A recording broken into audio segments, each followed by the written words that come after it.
Cash App allows you to pay at physical stores in two main ways, using the Cash App card or through mobile wallets, Apple Pay or Google Pay. 1. Using the Cash App debit card, easiest. Order a free physical Cash App card in the app if you don't have one.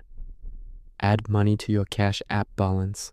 At the store, swipe, insert, or tap the card like any debit card. Enter your 4-digit cash PIN if required. 2. Using Apple Pay or Google Pay. Open Cash App, tap the Cash Card tab.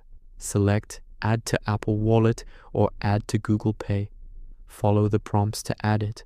At checkout, hold your phone near the contactless terminal and authenticate with Face ID, Touch ID, or your phone's PIN.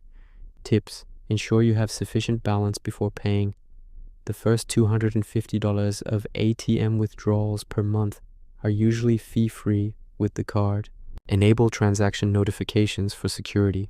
Some stores may still require cash or another card for small purchases.